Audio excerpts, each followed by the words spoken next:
Hello दोस्तों, आपका स्वागत है अपने यूट्यूब चैनल इच्छुक क्लासेज में। आज मैं फिर से एसएससी जीडी के लिए हिस्ट्री का क्वेश्चन लेकर आई हूँ। आप लोग ध्यान से देखिएगा और वीडियो अच्छा लगे तो लाइक सब्सक्राइब शेयर जरूर करें।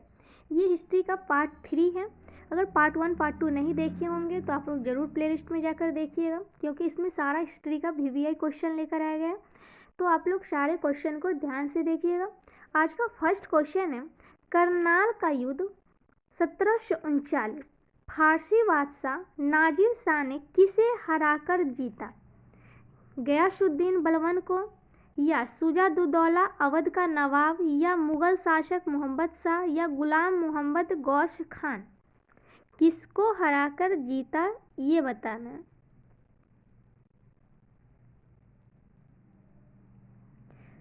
इसका राइट आंसर होगा मुगल शासक मोहम्मद शाह। ऑप्शन नंबर 3 जो भी बताएं बिल्कुल राइट आंसर है।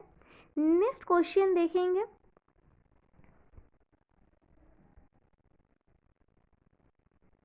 भारतीय सिविल सेवा के लिए अर्हता प्राप्त करने वाले प्रथम भारतीय का नाम बताइए।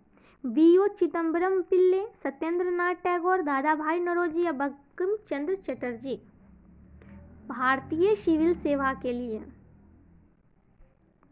सभी आंसर कमेंट करके बताइए। जिनको जो लगता है सही गलत सभी आंसर बताइए।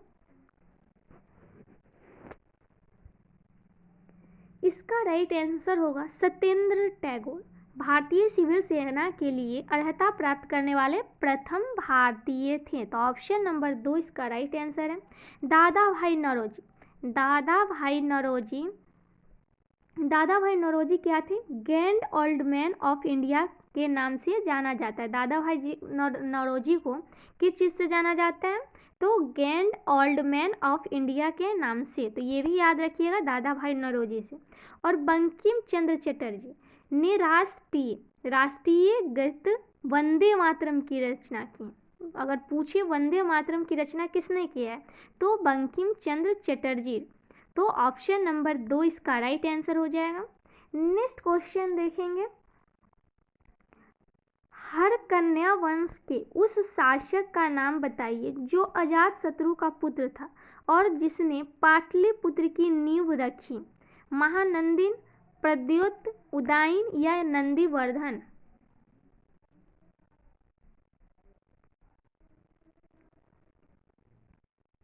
पाटलिपुत्र की स्थापना हर्यक वंश के शासक अजातशत्रु के पुत्र उदयन ने किया था। तो ऑप्शन नंबर 3 इसका राइट आंसर होगा। और महानंदी शिशुनाग वंश का शासक था। शिशुनाग वंश का क्या था? शासक था महानंदी। और परदोत वंश के राजा थे और उन्होंने अनंती की स्थापना की थी। नेक्स्ट क्वेश्चन देखेंगे, सारा क्वेश्चन हिस्ट्री से है, VVI है, इसलिए आप लोग सारे क्वेश्चन को ध्यान से देखिएगा। और अभी तक जो चैनल को सब्सक्राइब नहीं किए जल्दी से सब्सक्राइब कर ले, वीडियो को लाइक कर दें। ग्रेट ब्रिटेन की संसद का कौन सा कानून भारत में ईस्ट इंडिया कंपनी के शासन की पूरी जांच और मरम्मत करने की ओर लक्षित था? 1861 का भारतीय परिषद अधिनियम, या 1858 का भारत सरकार अधिनियम, या रेगुलेटिंग एक्ट, या पिट्स इंडिया एक्ट? तो 1873 का रेगुलेटिंग एक्ट भारत में ईस्ट इंडिया कंपनी के शासक की पूरी जांच और मरम्मत करने की ओर लक्षित था, रेगुलेटिंग एक्ट। तो ऑप्शन नंबर 3 इसका राइट आंसर होगा। 1784 के पिट्स इंडिया एक्ट के माध्यम से बोर्ड ऑफ कंट्रोल की स्थापना की गई थी। कौन से? पिट्स इंडिया कंपनी की एक्ट, जो कि 1784 में हुआ था। कौन से? बोर्ड ऑफ कंट्रोल की स्थापना। 1861 के अधिनियम के द्वारा वायसराय को अध्यादेश जारी करने की शक्ति प्रदान की गई। तो ये सभी आप लोग इम्पोर्टेंट समझकर याद रखिएगा। तो इसका राइट आंसर ऑप्शन नंबर 3 हो जाएगा। नेक्स्ट क्वेश्चन देखेंगे,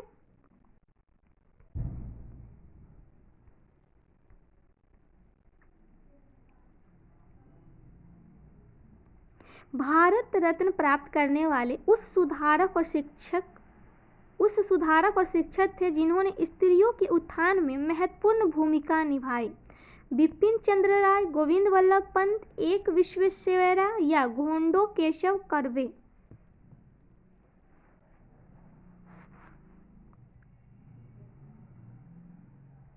तो इसका राइट आंसर होगा घोंडो केशव कर्वे। ऑप्शन नंबर 4 इसका राइट आंसर है।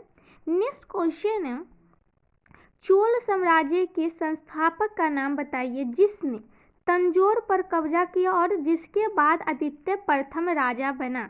गंडारादित्य, उत्तम, राजाधिराज या विजयालय।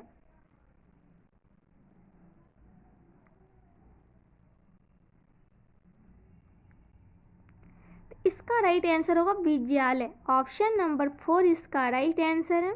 नेक्स्ट क्वेश्चन देखेंगे, और चोल पल्लवों के सामंत थे। क्या थे? चोल पल्लवों के सामंत थे और चोल वंश की राजधानी तंजावुर था। कहाँ था? तंजावुर। ये भी याद रखिएगा इस क्वेश्चन में।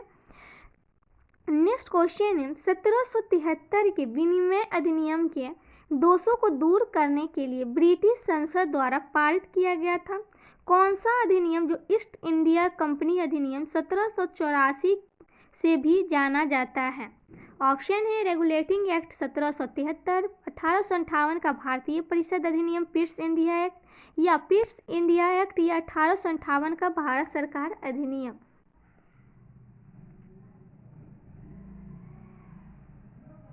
इसका राइट आंसर होगा Pitt's India act. Option number 3 इसका राइट आंसर है। अभी तक जो वीडियो को लाइक नहीं किया जल्दी जल्दी लाइक कर लें। अमरोहा के युद्ध 1305 में दिल्ली सल्तनत को किसके ऊपर विजय प्राप्त हुई? ईस्ट इंडिया कंपनी, निजापुर सल्तनत, या मंगोल सेना, या पुर्तगाली साम्राज्य।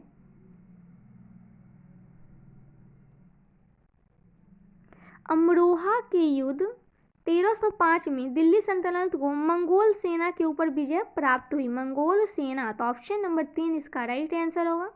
नेक्स्ट क्वेश्चन है, भारत सरकार अधिनियम 1919 23 दिसंबर 1919 में लागू हुआ। यह अधिनियम में डैश रिपोर्ट में सिफारिश किए गए सुधारों को शामिल किया गया। ऑप्शन है कर्जन, मार्टेंगू चेम्सफोर्ड, या राष्ट्रीय योजना, या मार्ले मिंटो। तो इसका राइट आंसर होगा मार्टेंगू चेम्सफोर्ड रिपोर्ट में सिफारिश किए गए सुधारों को शामिल किया गया था। तो ऑप्शन नंबर 2 इसका राइट आंसर होगा। यह अधिनियम के द्वारा प्रांतों में द्वैध शासन प्रणाली की शुरुआत हुई। किस प्रणाली की? द्वैध शासन प्रणाली की शुरुआत की गई। 1919 में एक्ट के माध्यम से लोक सेवा आयोग का गठन किया गया। कौन सा सेवा का? लोक सेवा आयोग का गठन किया गया 1919 के एक्ट के माध्यम से। तो नेक्स्ट क्वेश्चन देखेंगे, वह पत्रिका जिसमें महात्मा गांधी ने उल्लेख किया था कि वे चाहते थे कि संविधान ऐसा करे। यंग इंडिया, हरिजन, नवजीवन, या ओरिएंटल पत्रिका। कौन से पत्रिका में जिसमें महात्मा गांधी ने उल्लेख किया था वे चाहते हैं कि संविधान ऐसा करे? तो ये पत्रिका है यंग इंडिया। ऑप्शन नंबर 1 इसका राइट आंसर होगा। यंग इंडिया में उल्लेख किया गया था। गांधी जी ने हरिजन शब्द का प्रयोग हिंदी समाज के उन लोगों के लिए किया जो सामाजिक रूप से बहिष्कृत माने जाते थे। तो ऑप्शन नंबर 1 इसका राइट आंसर हो जाएगा। नेक्स्ट क्वेश्चन देखेंगे, विश्वामित्र का टीला किस राज्य में स्थित है? राजस्थान, हरियाणा, अरुणाचल प्रदेश, या पंजाब, उत्तरांचल। तो विश्वामित्र का टीला हरियाणा राज्य में स्थित है। कहाँ स्थित है? हरियाणा। ऑप्शन नंबर 2 इसका राइट आंसर होगा। नेक्स्ट क्वेश्चन देखेंगे, राष्ट्रीय एकीकरण की दिशा में योगदान के लिए कौन सा पुरस्कार दिया जाता है? गीता चोपड़ा पुरस्कार, सरदार पटेल पुरस्कार, राजीव गांधी पुरस्कार, या तिलक पुरस्कार।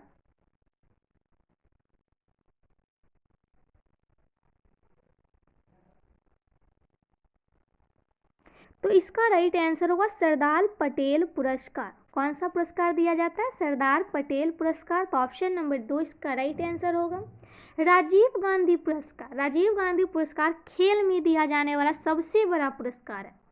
ये कौन से किस में दिया जाता है, तो खेल में दिया जाने वाला सबसे बड़ा पुरस्कार है। गीता चोपड़ा पुरस्कार, ये राष्ट्रीय वीरता के क्षेत्र में दिया जाता है। गीता चोपड़ा पुरस्कार किस चीज़ में दिया जाता है, तो राष्ट्रीय वीरता के क्षेत्र में। और तिलक पुरस्कार पत्रकारिता के क्षेत्र में दिया जाता है। तो ये सभी याद रखिएगा। सरदार पटेल किसमें, राष्ट्रीयकरण की दिशा में योगदान के लिए दिया जाता है। गीता चोपड़ा वीरता के क्षेत्र में, राजीव गांधी खेल के क्षेत्र में और तिलक पुरस्कार पत्रकारिता के क्षेत्र में। तो नेक्स्ट क्वेश्चन देखेंगे, किस कार्यक्रम को यूनेस्को द्वारा मानवता की अमूर्त सांस्कृतिक विरासत के रूप में चिन्हित किया गया है? सूरज कुंड मेला, तार नेत्र मेला, पुष्कर मेला या कुंभ मेला?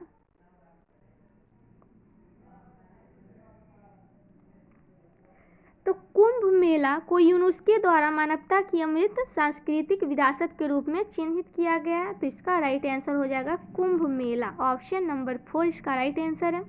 सूरज कुंड मेला, सूरज कुंड मेला हरियाणा में लगता है। कहाँ लगता है, हरियाणा में। पुष्कर मेला कहाँ लगता है, राजस्थान में। और तार नेत्र मेला गुजरात में। तो ये सब सही याद रखिएगा। नेक्स्ट क्वेश्चन देखेंगे, बंगाल में लिखा गया पहला ऐतिहासिक उपन्यास कौन सा था? इंदिराबाई, सरस्वती विजय, आनंद मठ या अंगुरिया विनिमय?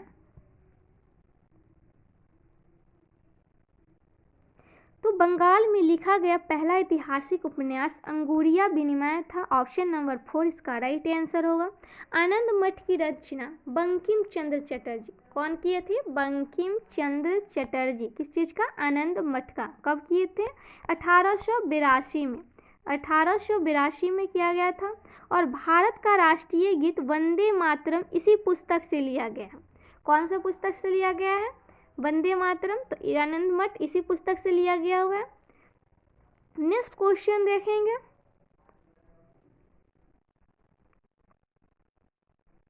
भारतीय दर्शन की 6 विचारधाराओं में से निम्नलिखित में से कौन सा एक है? ताओ धर्म, सुखवाद, वेदांत या मूर्ति पूजा? भारतीय दर्शन की 6 विचारधाराएं हैं, वो 6 कौन कौन से हैं ये भी याद रखिएगा। न्याय दर्शन, वैश्विक दर्शन, सांख्य दर्शन, योग दर्शन, मीमांसा दर्शन और वेदांत दर्शन। तो इसमें तो पहला हो गया वेदांत। ये तीनों नहीं है, ये भी नहीं है, 6 है तो 3 हो सकता है, एक कोई नहीं है ये भी पूछ सकता है। तो आप लोग को इसके लिए 6 याद रखना पड़ेगा। हो सकता है 3 दे ऑप्शन में, 3 रहेगा और 1 नहीं रहेगा। तो 6 आपको याद रहेगा, फिर तो पता चलेगा कौन सा 3 होगा।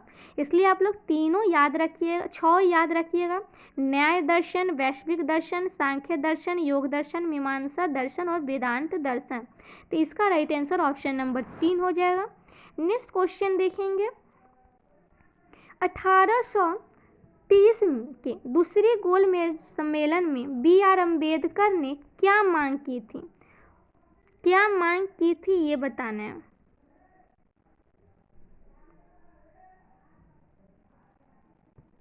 तो इसका राइट आंसर होगा दलितों के लिए प्रथम निर्वाचक मंडल। क्या मांग की थी? दलितों के लिए प्रथम निर्वाचक मंडल। तो ऑप्शन नंबर 3 इसका राइट आंसर होगा। और दूसरे गोलमेज सम्मेलन में कांग्रेस ने भाग लिया। नेक्स्ट क्वेश्चन देखेंगे,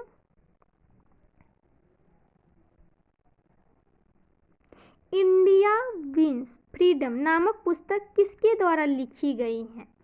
किसके द्वारा लिखी गई है ये बताना है। पहला ऑप्शन है सुभाष चंद्र बोस। दूसरा देखेंगे महात्मा गांधी, मौलाना अब्दुल कलाम आजाद और Rajendra Prasad. India wins freedom, तो ये मौलाना अब्दुल कलाम आजाद के द्वारा लिखा गया। तो ऑप्शन नंबर 3 इसका राइट आंसर होगा। सुभाष चंद्र बोस, प्रथम ऑप्शन सुभाष चंद्र बोस था। इन्होंने इंडिया स्ट्रगल किताब लिखी है। महात्मा गांधी हिंदू स्वराज नामक किताब लिखी है। और राजेंद्र प्रसाद ने इंडिया डिवाइडेड नामक पुस्तक लिखी है। तो इस सभी के पुस्तक आप लोग याद रखिएगा, ये VVI क्वेश्चन है और बहुत इंपॉर्टेंट क्वेश्चन है। हो सकता है इसमें से एक क्वेश्चन आपको पूछा ही जाएगा, तो पुस्तक से रिलेटेड आप लोग ये याद रखिएगा। तो इसका राइट आंसर मौलाना अब्दुल कलाम हो गया। कौन से पुस्तक था? India wins freedom. Next question देखेंगे, हिंदुस्तानी शास्त्रीय संगीत का सबसे प्राचीन रूप कौन सा है? गजल, सूफियाना कलाम, ध्रुपद या कव्वाली? हिंदुस्तानी शास्त्रीय संगीत का सबसे प्राचीन रूप ध्रुपद है। ध्रुपद, ऑप्शन नंबर 3 इसका राइट आंसर होगा। ध्रुपद के निर्माता स्वामी हरिदास हैं। कौन है? स्वामी हरिदास निर्माता। और गजल और कव्वाली के जनक अमीर खुसरो को माना जाता है। गजल और ये कव्वाली है, कव्वाली के जनक कौन है? अमीर खुसरो। और सूफियाना कलाम एक सूफी समारोह है। तो ये सब याद रखिएगा। नेक्स्ट क्वेश्चन देखेंगे, चेराल किस राज्य की एक पुरानी पारंपरिक नृत्य शैली है? त्रिपुरा, मिजोरम, मणिपुर या नागालैंड? तो चिराल मिजोरम राज्य की एक पुरानी पारंपरिक नृत्य है। तो इसका राइट आंसर हो जाएगा मिजोरम, ऑप्शन नंबर 2। त्रिपुरा का प्रसिद्ध नृत्य होज गीसी है। होज गीसी त्रिपुरा का क्या है? होज गीसी। और नागालैंड का प्रसिद्ध लोक नृत्य मुर्गा नृत्य। तो ये भी याद रखिएगा। नेक्स्ट क्वेश्चन देखेंगे, अभी तक जो वीडियो को लाइक नहीं किए जल्दी जल्दी पहले आप लोग लाइक कर दें। जल्दी आप लोग पहले लाइक कीजिए वीडियो को। क्वेश्चन है, 1905 में भारत माता की प्रख्यात छवि को किसने बनाई थी? तारिणी चरण चट्टोपाध्याय, रविश वर्मा, अवनींद्रनाथ टैगोर या नातेशा शास्त्री? तो इसका राइट आंसर होगा Abanindranath Tagore, option number 3। Option number 3 इसका राइट आंसर है। और अवनींद्रनाथ टैगोर ने Indian society of oriental art की स्थापना की थी, ये भी याद रखिएगा। और नातेशा शास्त्री हरि कथा के विख्यात प्रतिपादक थे। और राजा रवि वर्मा भारत के विख्यात चित्रकार थे। क्या थे रवि वर्मा? भारत के विख्यात चित्रकार। और नातेशा शास्त्री हरि कथा के विख्यात प्रतिपादक थे। तो ये सभी VVI है, तो आप लोग सभी याद रखिएगा। तो आज के लिए बस इतना ही। रोज़ ऐसे ही वीडियो प्राप्त करने के लिए आप लोग चैनल को सब्सक्राइब कर लें और अपने दोस्तों में भी शेयर करें। और अभी तक जो वीडियो को लाइक नहीं किए जल्दी से लाइक कर दें। तो आज के लिए बस इतना ही। रोज़ ऐसे ही वीडियो प्राप्त करने के लिए टेलीग्राम ज्वाइन कर लें।